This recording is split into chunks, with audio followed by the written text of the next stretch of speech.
இப்போ மனித சமுதாயத்தையே ஆட்டி வைக்கக்கூடிய மிகவும் கேட்டாலே அதிர்றது இல்லை அப்படிங்கிற மாதிரி நிறைய நோய்கள் இருக்கு இல்லையா? அதை வந்து நீங்க நினைக்கிற மாதிரிலாம் அவ்வளோ பெரிய விஷயம்லாம் கிடையாது. ரொம்ப ரொம்ப கேவலமான ஒரு மட்டமான விஷயம். அதை இவ்வளோ பெரிய பூதாகாரமா அதைய கொண்டு வரதுக்கு எந்த அர்த்தமும் இல்லை. நீங்க கேள்விப்பட்டிருங்க அதிக ரத்த அழுத்தம் இல்லையா? இப்போ இந்த அதிக ரத்த அழுத்தத்துக்கு பாத்தீங்கன்னா பிரஷருக்கு பல வருஷம் மாத்திரை சாப்பிட்டு இருப்பாங்க. அப்போ இந்த ரத்த அழுத்தத்தை குணப்படுத்துவதற்கு ஏதாவது ஒரு முறை இருக்கா அப்படின்னா அது ஒரு மிகப்பெரிய ப்ராசஸ். நீங்க கேள்விப்பட்டிருக்க மாட்டீங்க, நம்ம அன்றாடம் பயன்படுத்தக்கூடிய வெண்டைக்காய் இருக்கு இல்லையா? வெண்டைக்காய், அந்த வெண்டைக்காயை வந்து நல்லா ஒரு 10 நிமிஷம் வெந்நீரில் ஊற போட்டு கொஞ்சம் சாஃப்ட் ஆயிட்டு நல்ல மென்று, பாஸ்கர் ஐயா சொல்ற மாதிரி நல்ல மென்று உமிழ்நீரோட கலந்து சாப்பிட்டாங்கன்னா 3 நேரம், காலையில் மத்தியானம் நைட் 3 நேரமும் உணவுக்கு முன்னாடி ஒரு 4 வெண்டைக்காய் கரெக்டாக 3 நாள் கழிச்சு மறுபடியும் ப்ரெஷர் பார்த்தா நார்மலாக இருக்கும்.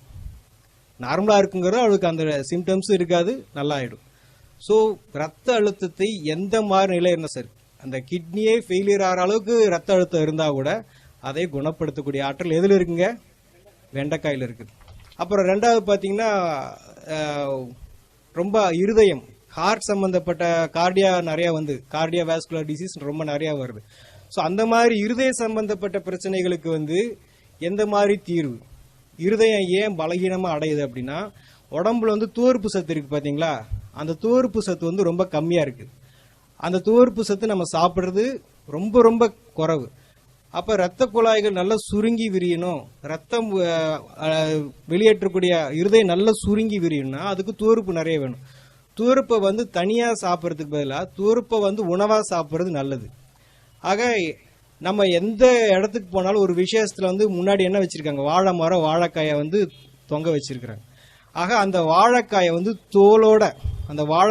தோலோட மிக சன்னமா கட் பண்ணி ஒன்று தேங்காய் எண்ணெய் அல்லது தேன் அல்லது சும்மாவே மென்று சாப்பிடலாம். அப்படி சாப்பிட்டாங்கன்னா அவங்களுக்கு ரத்த குழாய்கள் நல்லா சுருங்கி விரிஞ்சு இருதயம் நல்லா சுருங்கி விரிகிறப்போ அந்த பிளாக்ஸ், அது போக இந்த ஹார்ட் சம்பந்தப்பட்ட எஃபிஷியன்சி இப்போ 30-40% தான் இருக்குன்னு சொல்றாங்க இருதயத்தினுடைய, அது எல்லாமே பாத்தீங்கன்னா படிப்படியா 2 வாரத்துல 70-80 வந்து டச் பண்ணிருக்கு. எதனால? ஒரு வாழைக்காயினால. வாழைக்காயோடைய காஸ்ட் எவ்வளவு ஆகுதுங்க? ஒரு காய் வந்து 5 ரூபா. அப்படி இருக்கிறப்போ ஒரு 2 வாரத்துல பாத்தீங்கன்னா எந்த மருத்துவத்தினாலையும் கொடுக்க முடியாத ஆற்றலை வந்து அந்த வாழைக்காயால கொடுக்க முடியும். அப்புறம் பாத்தீங்கன்னா 3வது, இன்னைக்கு மிகவும் காஸ்ட்லியான ஒரு வியாதி என்னது? கேன்சர் இல்லையா? கேன்சரை வந்து ஏன் அந்த கேன்சர் வந்து உடம்புல இவ்வளவு தூரம் வருது அப்படின்னா நம்ம உடம்புல வந்து பாஸ்பரஸ் சொல்லிட்டு ஒரு சத்து இருக்குது. அந்த பாஸ்பரஸ் வந்து சீக்கிரமா உடம்பு விட்டு வெளியேறிடும். அது ஏன் வெளியேறுதுன்னா நம்ம சாப்பிட்ற எல்லாமே அசிடிக் ஃபுட், புளித்த உணவு எல்லாமே சமைச்சு நிறைய சாப்பிட்றதுனால உடம்புல இருக்கக்கூடிய பாஸ்பரஸ் வந்து வெளியேறிட்டே இருக்கும்.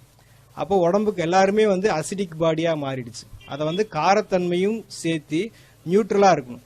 அது போல நிலை வந்துருச்சு அப்படின்னா நமக்கு கேன்சர் வந்து வராது. அப்போ உடம்ப வந்து 2-3 நாள்ல வந்து அந்த புளிப்புத்தன்மையிலிருந்து விடுவிச்சு நார்மலுக்கு கொண்டு வரணும்னா அதுக்கு கடவுள் படைச்சிருக்க காய்க்கு பேர் வந்து பூசணிக்காய்.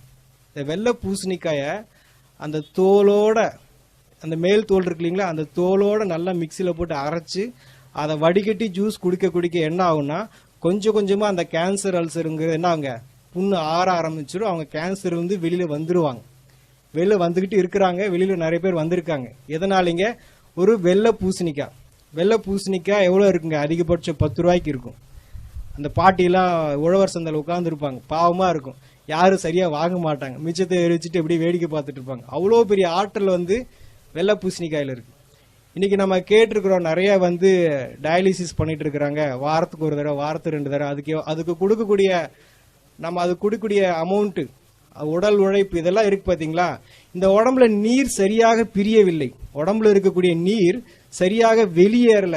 அந்த ஒரு சூழ்நிலை, அது நெஞ்சில் இருக்கலாம், தலையில் இருக்கலாம், வயிற்றுல இருக்கலாம், காலில் இருக்கலாம், அத்தனை இடத்துல வந்து நீர் கோர்த்து இருக்கும். அந்த நீரை வெளியேற்றுவதற்கு உலகத்துல கடவுள் படைச்சிருக்கிற காய் வந்து கத்திரிக்காய்.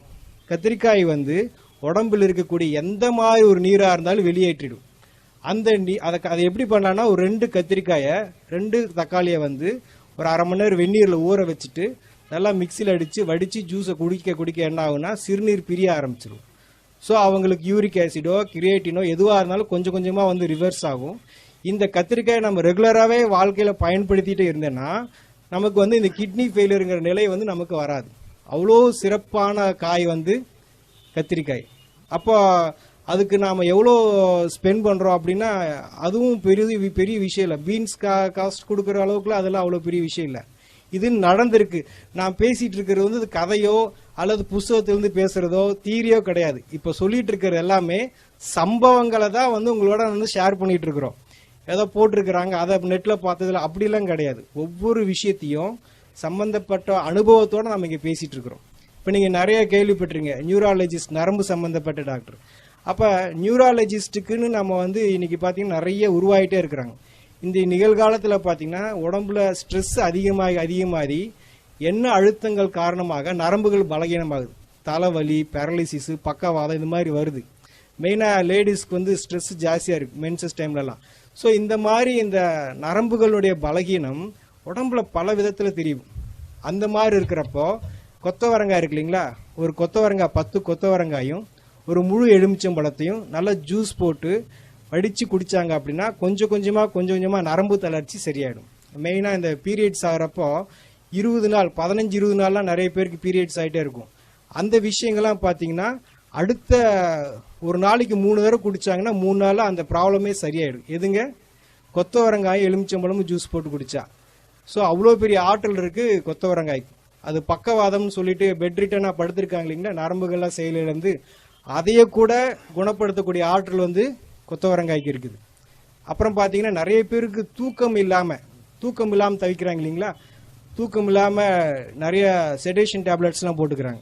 அது போல் எந்த மாதிரி நிலையில் இருந்தால் கூட இந்த புடலங்காய் இருக்கு இல்லையா, புடலங்காயை வந்து விதையோட நல்லா மிக்சியில் போட்டு ஜூஸ் அடித்து அதை வடித்து கொடுக்கலாம், இல்லை அப்படியே குடிக்கலாம். அந்த மாதிரி இரவு சமயத்தில் குடிக்க என்ன ஆகுனா ஆட்டோமேட்டிக்காக மன அமைதியாகிடும். ஒரு மனிதன் தண்ணி இல்லாமல் இருக்கலாம், சாப்பாடு இல்லாமல் இருக்கலாம், ஆனால் தூக்கம் இல்லாமல் வாழக்கூடாது. அந்த மாதிரி தூக்கமின்மையை வந்து மிக அற்புதமான முறையில் எந்த விதமான செலவு இல்லாமல், பெரிய அளவில் செலவு இல்லாமல், மிக எளிய முறையில் சைடு எஃபெக்ட் இல்லாமல் குணப்படுத்துறதா இது புடலங்காய்.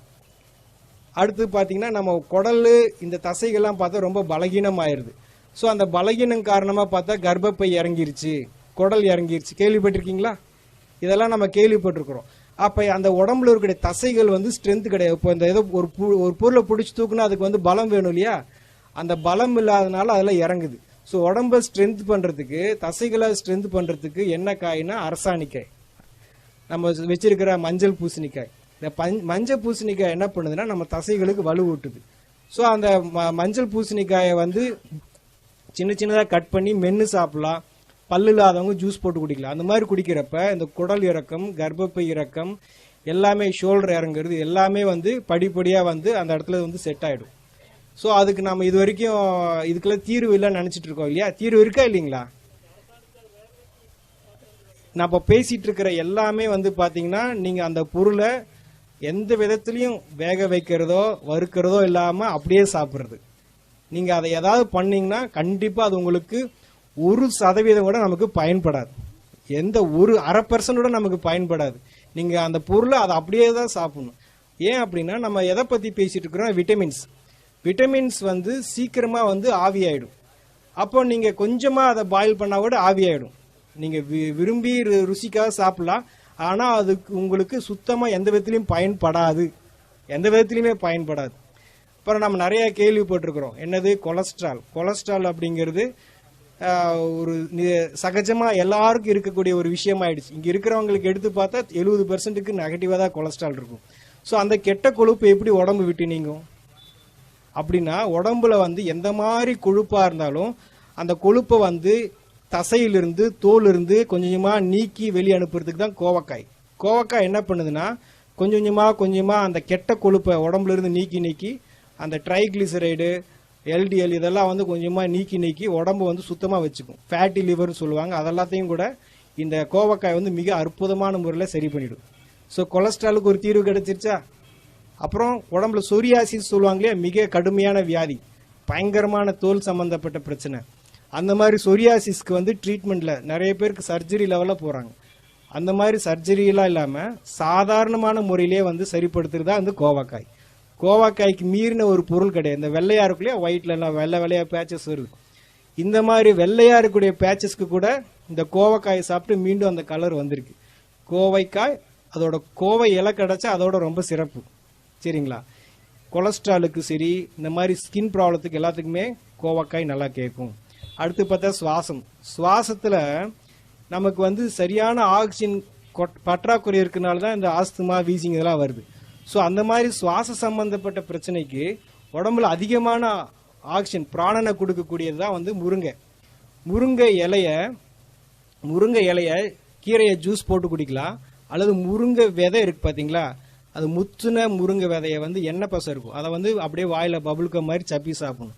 இது மாதிரி பண்ணிட்டு வர எப்பேற்பட்ட எவ்வளோ காலமான நீண்ட கிரானிக்கா இருக்கக்கூடிய ஆஸ்துமா, வீசிங் கூட சரியாகும். முருங்கை கீரையும் முருங்கை விதையும் சேர்க்க சுவாசத்தினுடைய ஃப்ரெஷ்னஸ், ஏன்னா உடம்புல சுவாசம் ரொம்ப முக்கியம் இல்லையா, அதனால அதுக்கு ரொம்ப முக்கியத்துவம் இருக்குது. முருங்கைனால வந்து எந்த மாதிரி சுவாச சம்பந்தப்பட்ட பிரச்சனைகளும் சால்வ் பண்ண முடியும். அப்புறம் பீர்க்கங்காயை பற்றி சொல்கிறதுனா நம்ம நிறைய அதை யூஸ் பண்ணுறதில்ல. நிறைய பேர் பாவக்காயை வந்து ரொம்ப மதிப்பாக சொல்கிறோம். அது கூட ஒரு மேலே வந்து விஷயந்தான் பீர்க்கங்காயை வந்து தோலோட, அந்த பீர்க்கங்காயோட விசேஷமே தோல் தான். அந்த தோலோட நம்ம வந்து ஜூஸ் போட்டு அல்லது மென்று சாப்பிட்டோம்னா நம்ம உடம்புல பெப்டிக் அல்சர் அப்படின்னு சொல்லிட்டு ஒரு அல்சர் இருக்கும். அந்த அல்சர் வந்து அதிகப்படியாக வந்து உடம்பு எல்லா பக்கமும் வந்து புண்ணா மாறி அந்த புண்ணு வந்து உடம்பு ஃபுல்லாக பரவும். அப்போ அந்த புண்ணெல்லாம் ஆத்துறதுக்கு உடம்புக்கு என்ன வேணும் அப்படின்னா இந்த பீர்க்கங்காய் ஜூஸ். இந்த பீர்க்கங்காயை வந்து மென்று சாப்பிட ஆட்டோமேட்டிக்காக உடம்புல இருக்கிற புண்ணெல்லாம் ஆறிடும். ஸோ புண்ணு ஆற நம்ம உடம்புல இருக்கக்கூடிய ஹார்மோன்ஸ் எல்லாம் வந்து சரியாக அவங்களுக்கு சுகர் அப்படிங்கிறது கொஞ்சமாக நார்மல் ஆகும். அப்புறம் நீங்கள் பார்க்குறீங்க மூட்டு வலிக்கு வந்து இப்போ என்ன, இடது காலுக்கு ஒரு 2 லட்சம், வலது காலுக்கு ஒரு 2 லட்சம் எடுத்து வச்சுக்கிறாங்க. ஸோ மூட்டு வலி வந்து ரொம்ப அதுவும் காஸ்ட்லி ஆயிடுச்சு. நம்ம உடம்புல நல்ல கொழுப்பு, ஹை டென்சிட்டி லிபிட் ப்ரொஃபைல், அது போக உடம்புக்கு வேண்டிய நல்ல எண்ணெய் பசை இருந்ததுன்னா எலும்புகள் வந்து ஸ்ட்ராங்காக இருக்கும். இன்னைக்கு வந்து பார்க்குறாங்க, இப்படி நடந்து போகிறாங்க, சும்மா கீழே படிக்கட்டு விட்டு இறங்குறாங்க, கால் ஃப்ராக்சர் ஆகிடுது. சும்மா ஏறுறாங்க, கீழே விழுந்தாங்க, வண்டி விட்டு சும்மா வண்டி மேலே தான் விழுந்திருக்கு, ஆட்டோமேட்டிக்காக ஏதாவது ஃப்ராக்சர் ஆகிடுது. ஃபுட்பால்லாம் பார்த்தீங்கன்னா அவங்க அப்படி ஓடி போய் திரும்பி குட்டிக்கரணை அடித்து விழுகிறாங்க, அவங்களுக்குலாம் ஒன்றும் ஆகிறதில்ல. நம்ம சும்மா விழுந்தாலே ஏன் ஃப்ராக்சர் ஆகுது? ஸோ அப்போ எலும்புகள் வந்து ரொம்ப பலகீனமாக இருக்குது. இந்த எலும்பை வந்து நல்லா உறுதியாக ஸ்ட்ராங்காக வச்சுக்கிறதுக்கு வந்து தேங்காயில் வந்து முத்துன தேங்காய் இருக்கு இல்லையா, கொப்பரை தேங்காயில் எண்ணெய் பசை இருக்கும், பச்சை தேங்காயில் எண்ணெய் பசை இருக்காது, கம்மியாக இருக்கும். அந்த கொப்பரை தேங்காயை நல்லா வாயில் போட்டு மென்று சாப்பிட்டாங்கன்னா இந்த ஏர் கிராக்கு, ஃப்ராக்சரு, எலும்பு சரியாக கூடலை, அந்த மாதிரி எந்த விஷயமா இருந்தாலும் சீக்கிரமாக கூடிடும். அவங்களுக்கு சர்ஜரி என்பது தேவையில்லை. அப்புறம் பார்த்தீங்கன்னா ரீசெண்டாக பார்த்தீங்கன்னா நிறைய பேருக்கு வந்து இப்போ இருக்கக்கூடிய இளைய தலைமுறை லேடிஸ்க்கு பார்த்தீங்கன்னா தைராய்டு, அது ரொம்ப ஃபேமஸ் ஆயிடுச்சு. யாரை கேட்டாலும் எனக்கு தைராய்டுன்றாங்க. ஆக உடம்புல வந்து ஒரு சுரப்பி ஹார்மோன் வந்து இம்பேலன்ஸ் ஆகுது.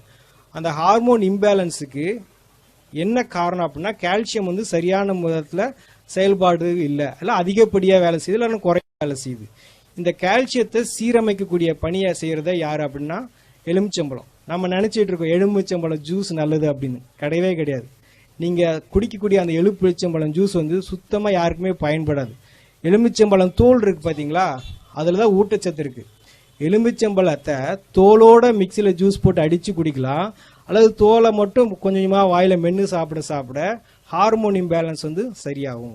நான் சொன்னிருந்த எந்த விஷயமும் வந்து நிகழ்காலத்தை நீங்க யார் செஞ்சாலும் 100க்கு 100% அது வேலை செய்யும். அது எந்த விதத்திலும் யாரையும் ஏமாத்தாது. ஆகலாம், பார்க்கலாம், செய்யலாம், நடக்கலாம், அப்படிலாம் எதுவுமே கிடையாது. நீங்க செஞ்சு பார்க்கணும்.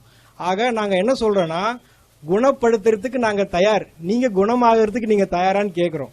ஆக இதெல்லாம் எப்படிங்க பச்சையா சாப்பிட்றது, எப்படிங்க இவ்வளவு நாளா சாப்பிட்டு இது பண்றது அப்படின்னா, இப்ப நான் சொல்லிட்டு இருக்கிறேன் வெண்டைக்காய், ஒரு 4 வெண்டைக்காயை நீங்க சாப்பிட்டுட்டு 4 வெண்டைக்காயை சாப்பிட்டுட்டு அப்புறம் எப்பயும் போல நீங்க சமைச்ச உணவு சாப்பிட்டுக்கோங்க. ஃபர்ஸ்ட் 4 வந்து நீங்க என்ன உங்க உடம்புக்கு என்ன தேவை அதை கொடுத்துட்டதுக்கு அப்புறமா உங்களுடைய உணவை செஞ்சிட்டீங்கன்னா உங்க உடம்புக்கு என்ன தேவையோ கொடுக்கப்பட்டாச்சு. அதுக்கப்புறமா நீங்க வீட்டில் என்ன பழக்கத்துல பண்ணிருந்தீங்களோ திருப்பி நீங்க எந்த நோயோட பாதிக்கப்பட்டீங்களோ அது திருப்பி டெஸ்ட் பண்ணி பார்த்தா முற்றிலுமாக சரியா இருக்கும். எல்லா காயை பத்தி சொன்னாலும் ஒரு முக்கியமா இந்த கொத்தவரங்காயை பத்தி நான் சொல்ல விரும்புறேன். என்ன அப்படின்னா, போன வருடம் இந்தியாவிலிருந்து அதிகமாக ஏற்றுமதியான விவசாய பொருள் எதுனா கொத்தவரங்காய். எதுக்கு கை தட்டுறீங்க? எதுக்குன்னே தெரியாது, எதுக்கு கை தட்டுறீங்க? கொத்தவரங்காய் எதுக்கு வாங்கிட்டு போறாங்கன்னு தெரியுமா? நம்ம வாங்கலன்னு தலை தான் குனியணும். ஏன் வாங்குறாங்கன்னு தெரியுமா? அந்த கொத்தவரங்காயில கிளஸ்டர் பீன் ஆயில் ஒரு எண்ணெய் பசை இருக்குது. கொத்தவரங்காய்க்குள்ள ஒரு எண்ணெய் பசை இருக்கு. அந்த எண்ணெய் பசை ராக்கெட் லான்ச்சுக்கு யூஸ் பண்றதா அவங்க சொல்றாங்க. நான் ராக்கெட் லான்ச் யூஸ் பண்றோம், ஆள் குழாய் குளறுகளுக்கு இந்த எண்ணெய் பசை ரொம்ப முக்கியம் அப்படின்னு சொல்லி சொல்றாங்க. ஆனா ஒரிஜினலா அது நரம்பு சம்பந்தப்பட்ட எல்லா பிரச்சனையும் சால்வ் பண்ணும். அந்த ஒரு காய் மட்டும் நம்ம எல்லாரும் பயன்படுத்தணும்னா மொத்த மருத்துவ உலகமே ஸ்தம்பிச்சு போயிடும். அவ்வளோ ஆற்றல் இருக்கு அந்த கொத்தவரங்காய்க்கு. பீரியட்ஸ் ஆகிறப்போ, பீரியட்ஸ் ஆகிறதுக்கு 2 நாள் முன்னாடி, பீரியட்ஸ் ஆகிறதுக்கு பின்னாடி 2 நாள், 5 நாள் கண்டிப்பா கொத்தவரங்காய எலுமிச்சம்பழத்தோட ஜூஸ் போட்டு குடிச்சாங்கன்னா அவங்களுக்கு இந்த மாதிரி யூட்ரஸ் ஃபைபார்டு, பிசிஓடி, எந்த பிரச்சனை, பெயின், பேக் பெயின், வயிற்று வலி, தலைவலி, தலை சுத்துறது, எந்த இது இல்லாம சுமூகமா